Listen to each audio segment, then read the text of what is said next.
जय माता दी दोस्तों। कैसे हैं आप सभी लोग, ये बताने के लिए कमेंट बॉक्स में जय माता दी जरूर लिखें। दोस्तों, आज हम रवि प्रदोष व्रत की कथा सुनेंगे।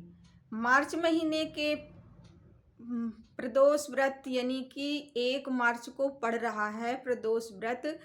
शुक्ल पक्ष फागुन माह का 1 मार्च को प्रदोष व्रत पड़ रहा है, तो उसकी हम कथा श्रवण करेंगे। मैं कथा सुनाने जा रही हूँ, बहुत अच्छे से सुनाऊंगी, तो आप लोग प्लीज़ सुनिएगा।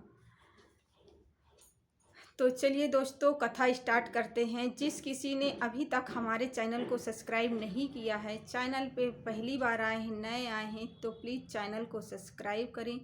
वीडियो को लाइक शेयर ज़रूर करें ताकि आने वाली सभी वीडियो की नोटिफिकेशन आपको सही समय पर मिल जाए। तो चलिए दोस्तों, बिना देरी करे कथा शुरू करते हैं। दोस्तों, एक समय सर्व प्राणियों के हितार्थ परम पावन भागीरथी के तट पर ऋषि समाज द्वारा विशाल कोठी का आयोजन किया गया है। विज्ञ महर्षियों की एकाग्रता चित्र सभा में व्यास जी के परम शिष्य पुराणवेता सूत जी महाराज जी हरि कीर्तन करते हुए पधारे। सूत जी को देखते ही सौनकादिक 88,000 ऋषि मुनियों ने खड़े होकर दंडवत प्रणाम किया। महाअज्ञानी सूत जी ने भक्ति भाव से ऋषियों को हृदय से लगाया, आशीर्वाद दिया। विद्वान ऋषि गण और सब शिष्य आसनों पर विराजमान हो गए। मुनि गण विनीत भाव से पूछने लगे, हे परम दयालु सूत जी, काल काल में शिव जी की भक्ति किस आराधना द्वारा उपलब्ध होगी? हम लोगों को बताने की कृपा करें, क्योंकि कलयुग के सर्व प्राणी पाप कर्म में रत रहकर वेद शास्त्रों में से विमुख रहेंगे। सर्वजन अनेक संकटों से ग्रसित रहेंगे। हे मुनिवर श्रेष्ठ, कलि काल के सत्कर्म की ओर किसी की रुचि नहीं होगी। जब पुण्य क्षीण हो जाएंगे तो मनुष्य की बुद्धि असत कर्मों की ओर खुद ब खुद प्रेरित होगी, जिससे दुविचारी पुरुष वंश रहित समाप्त हो जाएंगे।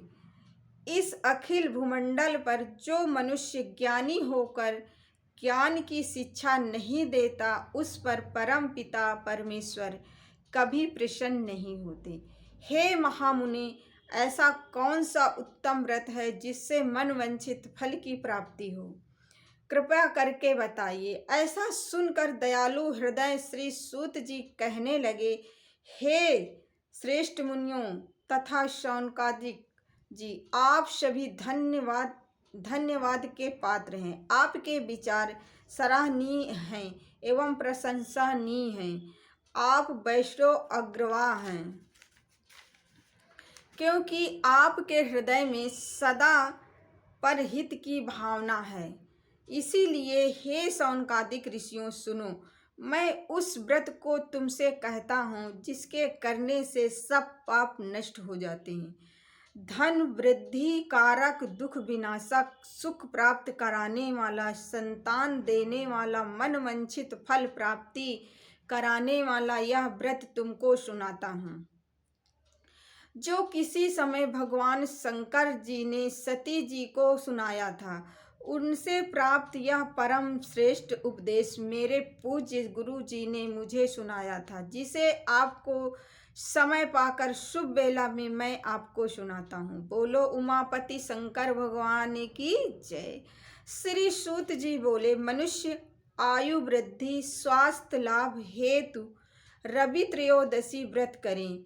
इसकी विधि इस प्रकार है। प्रातः स्नान कर निराहार रहकर शिव ध्यान में मग्न होकर शिव मंदिर में जाकर भगवान शंकर की पूजा करें। पूजा के पश्चात अर्धपुंड त्रिपुंड का तिलक धारण करें। बेल पत्र चढ़ावें, धूप दीप अक्षत से पूजा करें, ऋतु फल चढ़ावें, ओम नमः शिवाय मंत्र का जाप करें, मंत्र का रुद्राक्ष माला से जाप करें। ब्राह्मणों को भोजन कराकर सामर्थ्य अनुसार दक्षिणा दें। तत्पश्चात मौन व्रत धारण करें।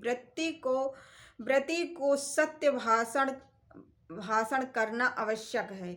हवन आहुति भी देनी चाहिए। मंत्र ओम ह्रीं क्लीं नमः, ओम नमः शिवाय से आहुति देनी चाहिए। इसे अभीष्ट फल की प्राप्ति होती है। व्रती पृथ्वी पर शयन करे, एक बार भोजन करे, इससे सर्व कार्य सिद्ध होते हैं। श्रावण मास में तो इसका विशेष महत्व है। यह सर्व सुख, धन्य, धान एवं आरोग्यता देने वाला है। यह व्रत सब मनोरथ को पूर्ण करता है। हे ऋषियों, यह प्रदोष व्रत जो मैं आपको बताया, किसी समय शंकर जी ने सती जी को और वेद व्यास मुनि ने मुझको सुनाया था। शौनकादिक ऋषि बोले, हे पूज्यवर महामते, आपने यह व्रत परम गोपनीय, मंगलप्रद, कष्ट निवारक बतलाया है। कृपा करके यह बतलाने का कष्ट करें कि यह व्रत किसने किया और उसे क्या फल प्राप्त हुआ। श्री सूत जी बोले, हे विचारवान ज्ञानियों, आप शिव के परम भक्त हैं। आपकी भक्ति देखकर मैं व्रती पुरुष की कथा सुनाता हूँ। एक गांव में अति दीन ब्राह्मण निवास करता था। उसकी सावधी स्त्री प्रदोष व्रत करती थी। उसके घर एक ही पुत्र रत्न था।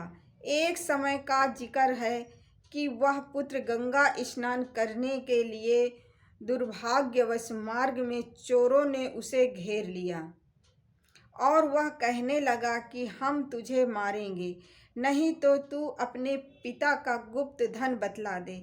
बालक दीन भाव से कहने लगा, हे बंधुओं, हम अत्यंत दीन दुखी हैं, हमारे पास धन नहीं है। चोर फिर कहने लगे कि तेरे पास पोतली में क्या बांधा है। बालक ने निसंकोच उत्तर दिया कि मेरी माता ने मुझे रोटी बांध कर दिया है। दूसरा चोर बोला कि भाई, यह तो अति दीन दुखी हृदय है, इसे छोड़िए। बालक ने इतनी बात सुनकर वहां से प्रस्थान किया और एक नगर में पहुंचा। नगर के पास एक बरगद का पेड़ था। बालक वहां बैठा और थका होने के कारण वृक्ष की छाया में सो गया। उस नगर के सिपाही चोरों की खोज कर रहे थे और खोज करते करते उस बालक के पास आ गए। सिपाही बालक को भी चोर समझकर राजा के समीप ले गए। राजा ने उसे कारावास की आज्ञा दी। उधर बालक की मां भगवान शंकर जी का प्रदोष व्रत कर रही थी। उसी रात्रि राजा को स्वप्न हुआ कि यह बालक चोर नहीं है, प्रातः छोड़ दो, नहीं तो आपका वैभव राज्य शीघ्र ही नष्ट हो जाएगा। रात्रि समाप्त होने पर राजा ने उस बालक से सारा वृतांत पूछा। बालक ने सारा वृतांत कह सुनाया। वृतांत सुनकर राजा ने सिपाही भेजकर बालक के माता पिता को बुला लिया। राजा ने उन्हें जब भयभीत देखा तब, तुम भयभीत मत हो, तुम्हारा बालक निर्दोष है। हम तुम्हारी दरिद्रता देखकर 5 गांव दान में देते हैं।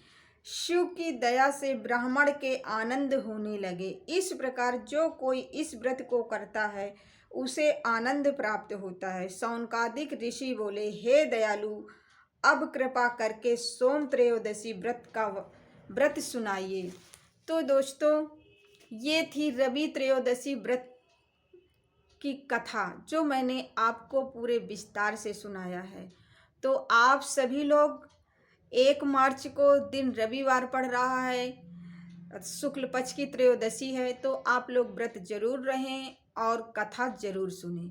और हाँ दोस्तों, व्रत त्रयोदशी तिथि जो है वो शाम को 28 फरवरी को 8:43 पर शुरू होगी और उसकी समाप्ति होगी 1 मार्च को 7:11 पर त्रयोदशी की समाप्ति होगी। तो इसी के बीच आप पूजा कर सकते हैं। सारा दिन व्रत रहें, शाम को इसी के बीच मतलब 8:33 पर शुरू होगी 28 तारीख को और 7:11 पर 1 मार्च को समाप्त होगी। तो 7 बजे के पहले पहले आप पूजा कर सकते हैं त्रयोदशी तिथि में। तो दोस्तों ये था आज का हमारा त्रयोदशी व्रत की कथा जो मैंने सुनाई है। उम्मीद करती हूँ आपको ज़रूर पसंद आई होगी। अगर पसंद आई है तो हमारे वीडियो को लाइक शेयर ज़रूर करें। वैसे दोस्तों मेरी वीडियो शाम को 3:30 बजे डेली अपलोड होती है, लेकिन आज रवि त्रयोदशी व्रत है, प्रदोष व्रत है, तो इसलिए आज मैंने सुबह सुबह वीडियो बनाई है ताकि आज प्रदोष व्रत है तो आप सभी लोग इस कथा को श्रवण करें। बोलो उमापति महाराज शंकर जी की जय। हर हर महादेव।